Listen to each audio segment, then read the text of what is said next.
Imagine yourself high in the Sierra Nevada mountains, about 8,000 feet up. It's a dry, dusty summer evening.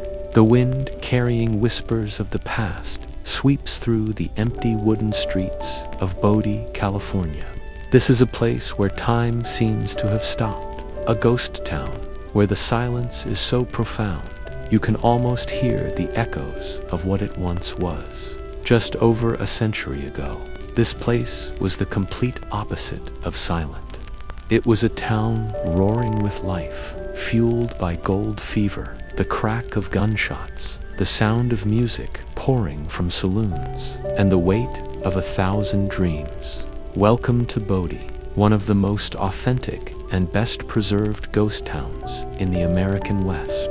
Our story begins in 1859, right in the heart of California's legendary gold rush. A group of prospectors, including a man named W.S. Bodie, discovered a small amount of gold here. That little discovery was like a spark in a tinderbox. Word got out, and soon people from all corners of the country and even the world began to pour into these hills, all chasing the same glittering promise, a fortune buried deep within the earth.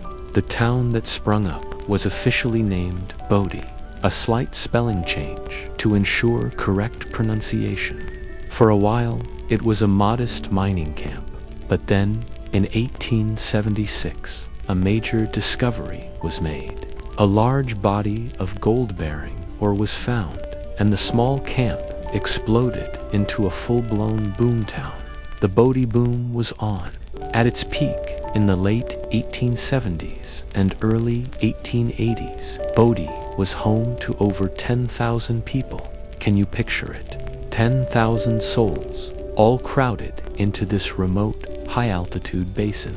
There were miners, of course, their faces stained with dirt and determination.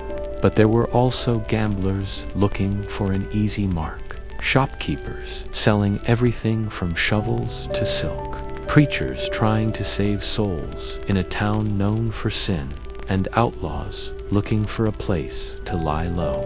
The town itself was a chaotic, sprawling collection of wooden buildings. It had its own newspaper, a brass band, a volunteer fire department, and even a small Chinatown. But what Bodie was most famous for were its saloons. At one point, there were more than 60 of them lining Main Street. That's one saloon for every 150 people, including women and children. The nights in Bodie were legendary. They were noisy, wild, and often reckless. The doors of the saloons and gambling halls never closed. You could hear the constant clinking of glasses, the shuffling of cards, and the lively, sometimes frantic, sound of a piano playing ragtime tunes. They used to say you could hear the music from the bars all the way out on the surrounding hills. Life was cheap, and disagreements were often settled with fists or firearms. The bad man from Bodie became a common phrase, a testament to the town's rough and tumble reputation. But like a fire that burns too brightly, every boomtown eventually meets its silence. For Bodie, the end came slowly, piece by piece. The rich veins of gold that had fueled its explosive growth began to play out. The ore became harder and more expensive to extract. The easy money was gone. Then there was the weather. Winters in the high Sierra are brutal. Snow could pile up dozens of feet high, cutting Bodie off from the outside world for months at a time. The winds are relentless, and the temperatures plummet. Living here was a constant battle against the elements. As the gold dwindled, fewer people were willing to endure the hardship. By the early 1900s, the exodus had begun. Families packed their dreams, or what was left of them, into wagons and simply left. They walked away, leaving behind their homes, their businesses, and the ghosts of their ambitions.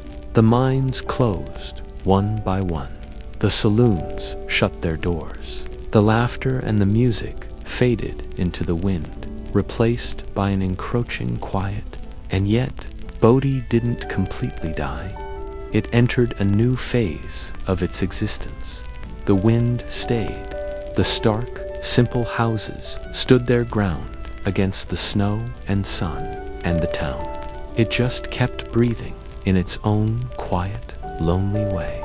A few hardy residents remained for decades, but by the 1940s, it was almost completely deserted. Now, this is where the story takes an interesting turn. Locals and visitors alike believe that Bodie holds a curse. The legend goes that anyone who steals anything from the town event, something as small as a pebble or a rusty nail, will be cursed with a string of bad luck. Misfortune is said to follow them until the stolen item is returned. And people do return things. The park rangers at Bodie regularly receive packages in the mail. Inside, they find old square nails, pieces of broken glass, or rocks, often accompanied by letters of apology. These letters tell stories of lost jobs, broken relationships, and inexplicable accidents, all blamed on the curse of Bodie. Whether you believe in curses or not, it speaks to the powerful, almost sacred atmosphere of this place. It's as if the town itself demands respect. But beyond the legends and the ghost stories, Bodie is something more profound. It's a memory, perfectly frozen in wood and wind. When you walk its streets today, you are walking through a time capsule. The church, with its simple white steeple, still stands on the hill overlooking the town. The schoolhouse sits with old desks still arranged in rows, lessons still written on the blackboard.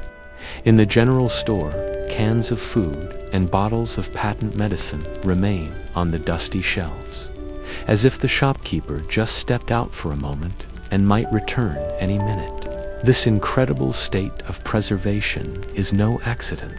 In 1962, the U.S. government declared Bodie a state historic park, but they made a very specific decision on how to manage it. They decided to preserve it in a state of arrested decay.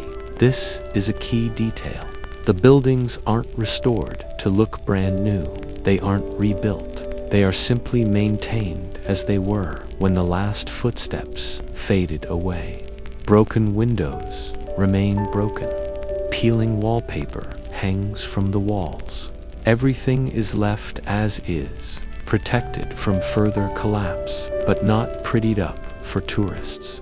This approach gives Bodie its raw, haunting authenticity. You don't feel like you're in a museum. You feel like you've stepped through a portal into the past. So, I want you to imagine standing there right now as the sun sets over the Sierra. The moon begins to rise, casting long, eerie shadows across the empty streets. The only sound is the wind, gently pushing a loose door on its rusty hinges, making it creak like a sigh.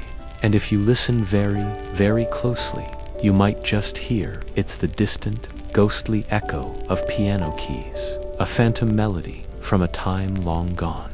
Bodie may be empty of people, but it has steadfastly refused to die. It stands as a powerful monument to the dreams and the hardships of the American West. It reminds us that some stories are so powerful, they don't need people to keep breathing. The land itself, the wind, and the silent, watching buildings, they remember all on their own. Thanks so much for joining me on this journey to the ghost town of Bodie. If you enjoyed this story, please hit that like button and consider subscribing for more tales from forgotten corners of history. We'll see you on the next adventure.